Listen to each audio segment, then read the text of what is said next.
আমরা আজ যে জন্য সমবেত হয়েছি, আমাদের একটাই দাবি, বাহাদুর ভাত গাইবান্ধা সেতুর দাবি আমাদের।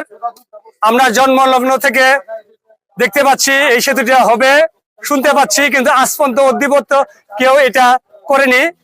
আমাদের বিএনপি সহমত ক্ষমতায় এসেছে, মিল্লাত ভাই মন্ত্রী হয়েছে, মিল্লাত ভাইয়ের কাছে এবং তারেক রহমানের কাছে আমাদের একটি দাবি, সেতুটা আমরা চাই। আমরা শুধু বিগত দিনগুলোতে আশ্বাস পেয়েছি, কিন্তু কোনো বাস্তবায়ন পাই নাই।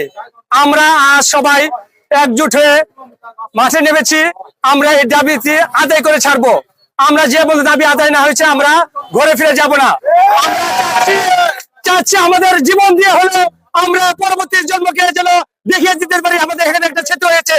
সেজন্য যা যা করণীয় দরকার আমরা তাড়াতাড়ি করবো, তারপর আমরা ঘরে ফিরে যাবো না। আমাদের মৃত্যু হয়ে গেলে আমরা ঘরে ফিরে যাবো না। যে বন্ধু সেতুর ভিত্তি স্থাপন না হয়েছে আমরা না দেখবো, সে বন্ধু আমরা ঘরে ফিরে যাবো না। আমাদের একটি দাবি, মিল্লাত ভাইয়ের কাছে, আপনার মন্ত্রী হয়েছেন, আমরা ভোট দিয়েছি, সবাই আপনার কাছে একটি দাবি, আমরা সেতু চাই, সেতু চাই, সেতু চাই। সেতু না হবে আমরা যাবো না। তারেক জিয়ার কাছে আমাদের একটি দাবি, আপনি প্রধানমন্ত্রী হয়েছেন, আমাদের আকুল আবেদন, আপনার পা ধরে বলছি, আমাদেরকে সেতুটি আপনি যেভাবে ভিত্তি স্থাপন করে দেন। আমরা দেখতে চাই আমাদের পরবর্তী জন্ম যারা আসবে তারা দেখতে চাই।